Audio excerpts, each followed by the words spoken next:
अर्जुन को आया क्रोध। क्रोध में आकर उसने कह दिया जितना कहा जाए उतना ही करो। कहा वो गलत नहीं किया, क्योंकि इसमें उसने कोई गलत बात नहीं कही, लेकिन ये जो हाथ दिखाया ना ये गलत कर दिया। क्योंकि 4 वर्ण थे। कौन कौन से?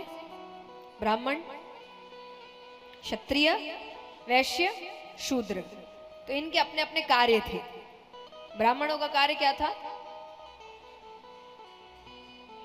पूजा पाठ हुआ है, शिक्षा। उनको सबसे ऊंचा स्थान ही इसीलिए दिया है क्योंकि वो आपके गुरु थे। गुरु सबसे ऊपर होते हैं, तो वो गुरुकुल में ब्राह्मण ही पढ़ाते थे। वो आपके शिक्षक थे, आपके गुरु थे। तो ब्राह्मणों का कार्य था शिक्षा, क्षत्रियों का कार्य था रक्षा, युद्ध करना, वो रक्षा करते थे। वैश्य का कार्य था व्यापार करना, शूद्र का कार्य था सेवा करना। अब एक और बात, ये सब अपने लिए काम नहीं करते थे सिर्फ।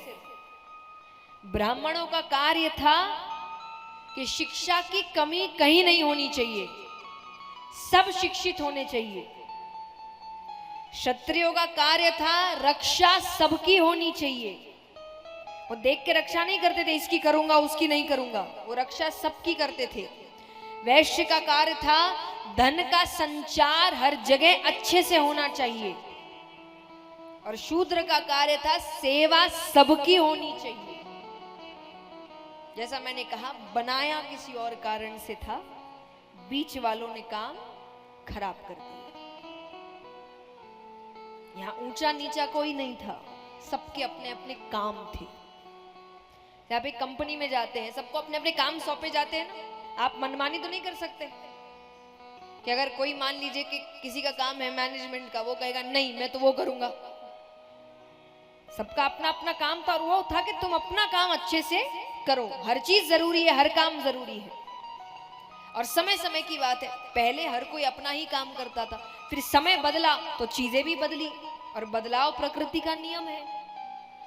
जब अच्छा बदलाव आए तो आपको उसके हिसाब से अपने आप को ढालना चाहिए। तो वहां पर अब क्योंकि अपना अपना काम ही सब कर रहे हैं, तो यानी युद्ध केवल क्षत्रिय लड़ रहे हैं। तो युद्ध जब लड़ते थे तो बाण चलाते थे। उस बाण चलाने की जब प्रैक्टिस करते थे, जो प्रत्यंचा चढ़ाते हैं, उस वजह से हर क्षत्रिय के अंगूठे पर एक निशान होता है, जो सिर्फ क्षत्रिय के अंगूठे पर होता है। अर्जुन ने क्या किया?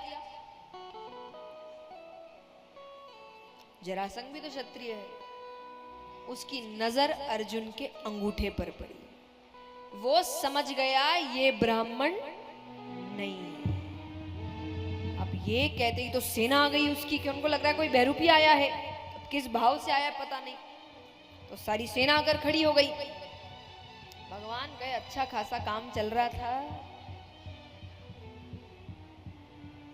तब वो कहे कि सब अपने अपने असली रूप में आ जाओ, तो सब अपने असली रूप में आए। जरासंध कहे कृष्ण क्या चाहिए तुम्हें? भगवान कहे मुझे तुमसे मल युद्ध करना है। सिर्फ एक एक, कोई सेना बीच में नहीं आएगी। जो जीता वो जीत गया। फिर जरासंध कहे तुमसे नहीं करूंगा। बोले फिर किससे करोगे? बोले भीम से करूंगा। तुम में से तो मैं किसी को भी चुन सकता हूं। भगवान कहते हाँ ठीक है। भगवान कहे चलो अच्छी बात है, मैं तुम्हें अपने हाथ से मारना नहीं चाहता, क्योंकि जिसे मैं मारता हूं मेरे धाम जाता है। तो भीम से युद्ध हो रहा है। 27 दिन तक युद्ध चला। कितने दिन? जरासंध को खरोच नहीं आ रही।